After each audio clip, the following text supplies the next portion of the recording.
27واں پارہ سورہ رحمان آیت نمبر 60۔ اعوذ باللہ من الشیطان الرجیم، بسم اللہ الرحمن الرحیم۔ هل جزاء الإحسان إلا الإحسان، فبأي آلاء ربكما تكذبان؟ آمنت بالله صدق الله مولانا العظيم۔ هل جزاء الإحسان، نہیں ہے نیکی کا بدلہ، الا الاحسان، مگر نیکی ہی، فبأي آلاء ربكما تكذبان، پس تم دونوں کون کون سی اپنے رب کی نعمت کو جھٹلاؤ گے؟ وَمِن دُونِهِمَا، اور ان دو باغوں کے علاوہ، جنتان،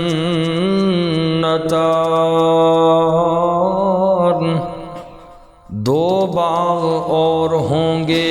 اس سے پہلی آیات مبارکہ کے اندر جنت کا اور جنت کی حوروں کا ذکر تھا، اور جنت کی حوروں کی دو صفتیں اللہ نے بیان فرمائی، قاصرات الطرف لم یطمثہن انس قبلہم ولا جان، ایک تو باحیا ہوں گی، نگاہ نیچی رکھنے والی ہوں گی، اور ان جنتیوں کے علاوہ اس سے پہلے کسی نے بھی ان عورتوں کو چھوا نہیں۔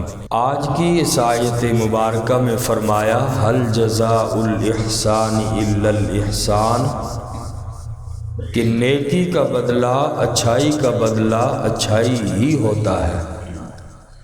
جس نے بھی دنیا میں اچھی زندگی گزاری، اعمال اچھے کیے، گناہوں سے بچنے کی کوشش کی، تو اس کا بدلہ اللہ کے ہاں اچھا ہی ہے، یعنی اللہ کریم اسے جنت نصیب فرمائیں گے، اور وہاں کی نعمتوں سے اللہ اس انسان کو نوازیں گے۔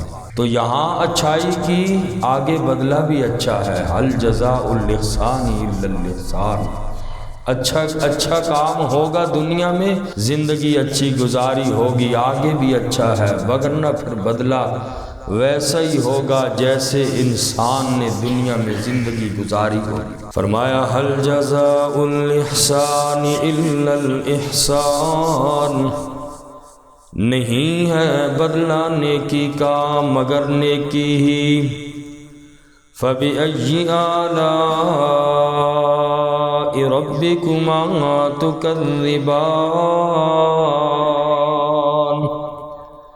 پس تم دونوں یعنی جنات اور انسانوں اپنے رب کی کس کس نعمت کو جھٹلاؤ گے؟ وَمِن دُونِهِمَا جَنَّتَانِ،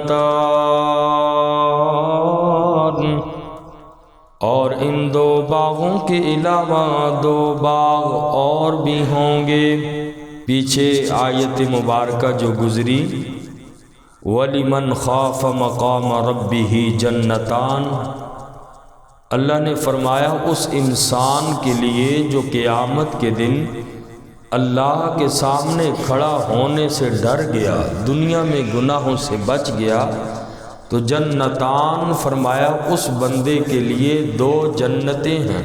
اور اس میں جو مشہور تفسیر اسی آیت نمبر 46 میں گزری تھی کہ ایک جنت سابقین اولین کی ہوگی جو اللہ کے مقرب لوگ ہوں گے، اور اللہ کے مقرب جو لوگ ہوں گے، سابقین لوگ ہوں گے، مقربین کی اکثریت بغیر حساب و کتاب کے جنت میں داخل ہوں گے۔ دعا فرمائیں اللہ ہمارا حشر بھی مقربین کے ساتھ فرمائے۔ حضور علیہ الصلوۃ والسلام نے فرمایا میری امت میں سے 70,000 لوگ بغیر حساب و کتاب کے جنت میں داخل ہوں گے، اور دوسری روایت میں فرمایا یہ جو 70,000 ہوں گے، ہر 1000 کے ساتھ مزید 70,000 آدمی اللہ بغیر حساب و کتاب کے جنت میں داخل فرمائیں گے۔ رسول اللہ صلی اللہ علیہ وسلم یہ حدیث پاک صحابہ کو بیان کر کے گھر تشریف لے گئے۔ پیچھے صحابہ کرام آپس میں کیا سرائیاں کرنے لگے۔ کسی نے کہا ان اعمال والا بغیر حساب و کتاب کے جائے گا۔ بعض نے کیا فرمایا، ہر ایک نے اپنی اپنی کیا آرائیاں فرمائیں، اور نبی پاک صلی اللہ علیہ وسلم نے یہ باتیں صحابہ کی سن لی کہ کوئی کس عمل والے کو کہتا ہے یہ بغیر حساب و کتاب کے جائے گا، کوئی کس کو کہتا ہے۔ اللہ کے نبی گھر سے پھر تشریف لائے اور آقا علیہ الصلوۃ والسلام نے فرمایا لا یکتبون ولا یسترقون ولا یتطیرون وعلی ربہم یتوکلون۔ اللہ کے نبی صلی اللہ علیہ وسلم نے ان لوگوں کی صفات ذکر فرمائیں جو آدمی ان صفات والا ہوگا وہ بغیر حساب و کتاب کے جنت میں جائے گا۔ لا یکتبون ولا یسترقون ولا یتطیرون، یہ 3 صفتوں والے لوگ۔ پہلا لا یکتبون، فرمایا کہ وہ لوگ جو داغ سے علاج نہیں کرواتے، اور داغ سے علاج کروانے سے مراد یہ ہے کہ پہلے لوگ لوہے کی سلاخ گرم کر کے اس سے کچھ علاج کرواتے تھے، تو فرمایا ولا یکتبون، جو آدمی داغ سے علاج نہیں کرواتا۔ اور دوسری صفت ولا یسترقون، شرکیہ دم اور ناجائز دم اور اسی طرح منتر سے علاج جو نہ کرواتا ہو۔ شرکیہ اور ناجائز بعض کلمات ایسے ہوتے ہیں کہ جو پڑھنے جائز نہیں ہوتے ہیں، اور اتنے ایسے بھی ہیں کہ جو شرکیہ ہوتے ہیں، عام طور پہ عام لوگوں کو بھی معلوم ہے اور اسی طریقے سے کرتے ہیں۔ تو دوسری صفت لا یسترقون، فرمایا کہ شرکیہ دم اور منتر سے علاج نہ کرواتے ہیں۔ اور تیسری صفت فرمائی ولا یتطیرون، بدفعلی اور شگون سے کام نہیں لیتے، اور بلکہ فرمایا وعلی ربہم یتوکلون، وہ لوگ اپنے رب پر بھروسہ کرتے ہیں، توکل کرتے ہیں۔ اس دوا کی یا دم میں شفا تب ہوتی ہے کہ جب شفا اللہ رکھے، وگرنہ ان چیزوں کے اندر ذاتی طور پہ کچھ بھی نہیں ہے جب میرا اللہ ان میں اثر نہ ڈالے۔ رب اثر ڈالتے ہیں تو وہ چیز اثر کرتی ہے، رب کی مرضی کے بغیر کچھ نہیں کرتی۔ تو فرمایا وعلی ربہم یتوکلون، رب کی ذات پر بھروسہ کرتے ہیں، علاج کرواتے ہیں ناجائز طریقے سے نہیں، علاج کرواتے ہیں، دوائی دم کرتے ہیں، لیکن ان پر بھروسہ نہیں کرتے کہ یہی چیز دے گی۔ اسباب ضرور اختیار کرو، توکل معنی ہی یہی ہے کہ انسان دنیا کے اسباب اختیار کرے، نتیجہ اللہ کی ذات پہ چھوڑے۔ ڈاکٹر کے پاس جاؤ بیمار ہو اور بیماری میں دوائی لو، لیکن اس ڈاکٹر اور اس دوائی کے اندر شفا نہیں ہے جب تک میرا اللہ نہیں رکھے گا۔ تو یہ توکل ہے، یہ نہیں ہے کہ انسان ٹانگ پہ ٹانگ رکھے بیٹھا رہے، بس یہ اللہ ٹھیک کرنے والا ہے، بس میدری پڑا کچھ بھی نہیں کرتا، یہ جہالت ہے، یہ توکل نہیں ہے۔ تو اسی لیے یمن کے جو لوگ تھے، اللہ نے سورہ آل عمران میں تقریباً فرمایا کہ یہ لوگ کیا کرتے تھے، توکل یہ اسی کو سمجھتے تھے۔ بیت اللہ شریف کے حج کے لیے نکلتے تھے تو بس کہتے ہیں ہم اللہ کے توکل پہ جا رہے ہیں، اللہ کے سہارے جا رہے ہیں، نہ گھر سے کھانا لیتے، نہ روٹی، نہ زاد راہ، کچھ بھی نہ لیتے، بس جی اللہ کے توکل پہ نکل گئے۔ اور جب راستے میں جاتے لگتی بھوک، اور پھر لوگوں کے آگے ہاتھ پھیلاتے، بھیک مانگتے۔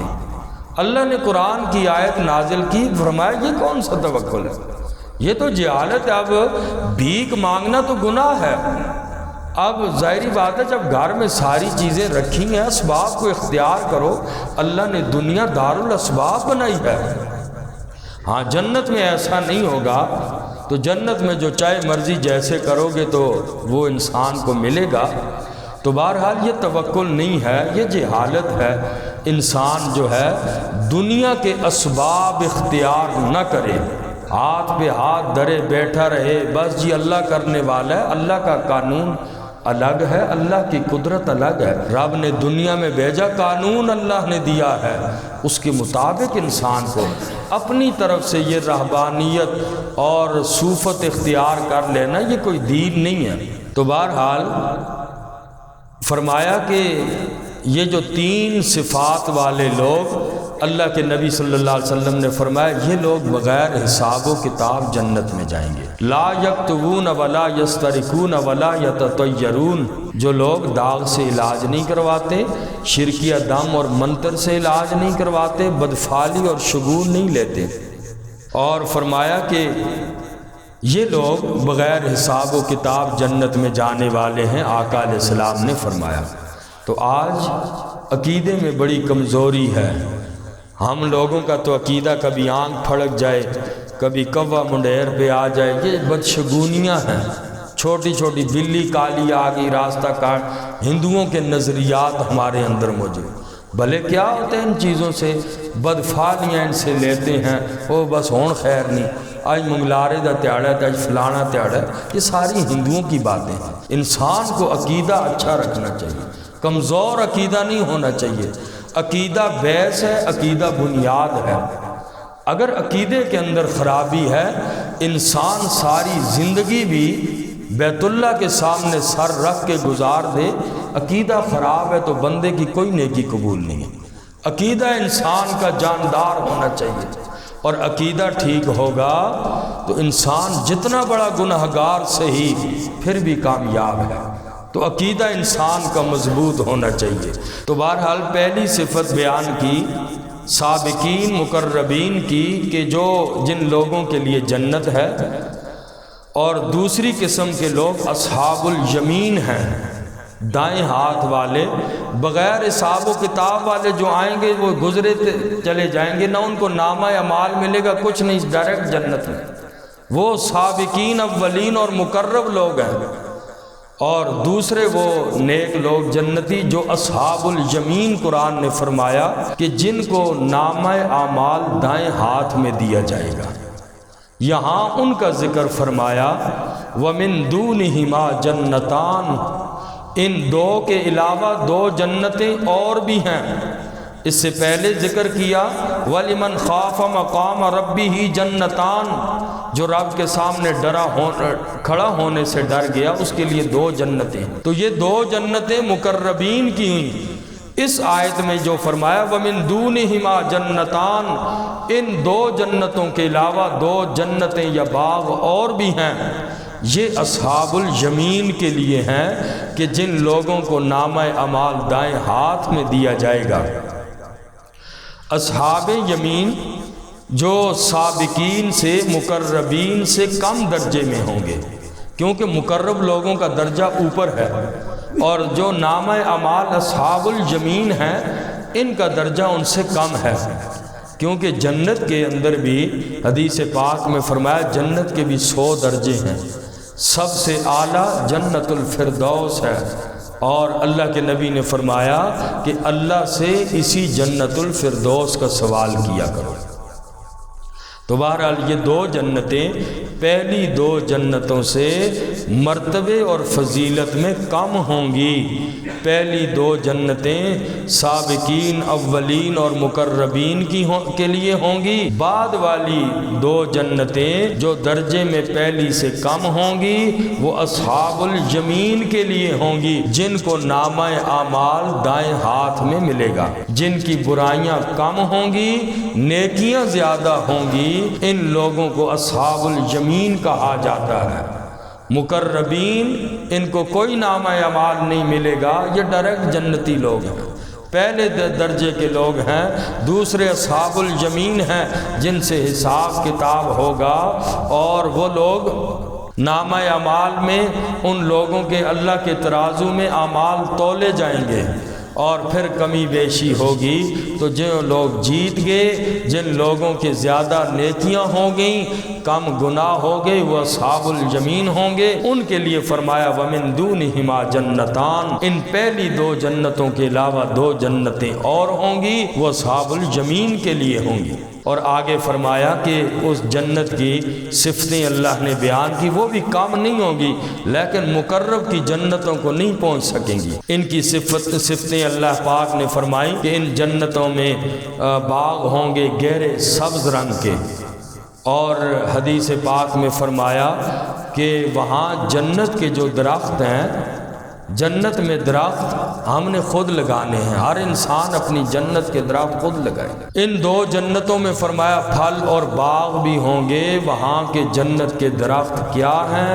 حدیث میں فرمایا الحمدللہ، سبحان اللہ، اللہ اکبر، یہ باغ ہیں۔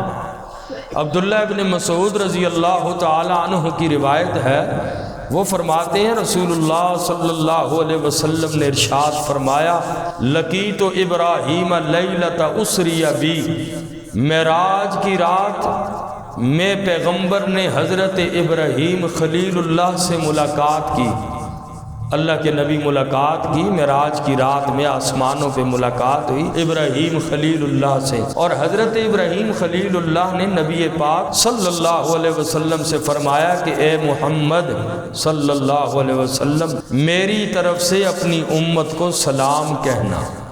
ابراہیم علیہ السلام نے اس امت کے لیے سلام معراج کی رات بھیجا تھا، اے نبی محمد الرسول اللہ صلی اللہ علیہ وسلم میری طرف سے اپنی امت کو سلام دینا، اور انہیں بتا دینا کہ جنت کی مٹی بڑی زرخیز ہے، اور اس میں شجر کاری، اس میں جو درخت ہیں شجر کاری کرنی ہے۔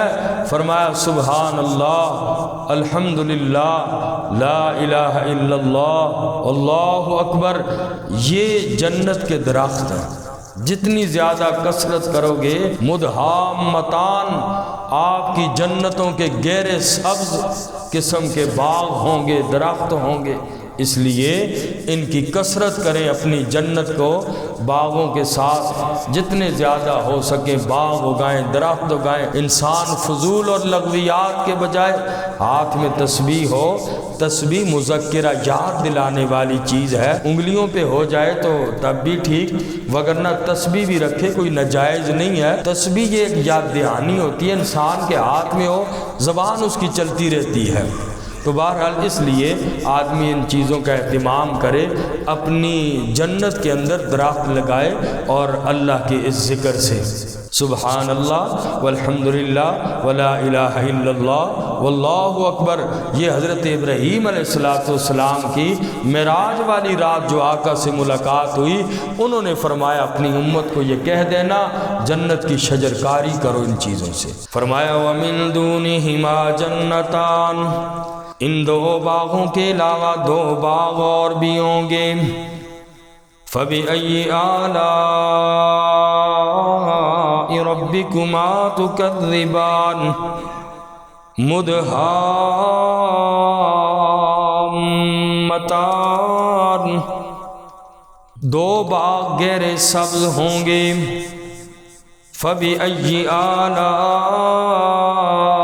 رَبِّكُمَا تُكَذِّبَانِ، فِيهِمَا، ان دو باغوں میں، عَيْنَانِ، دو چشمے ہوں گے، نضاختان ابلتے ہوئے، فَبِأَيِّ آلَاءِ رَبِّكُمَا تُكَذِّبَانِ فِيهِمَا ان دو باغوں میں فاکہۃ پھل ہوں گے، وَنَخْلٌ اور کھجوریں، وَرُمَّانٌ اور انار۔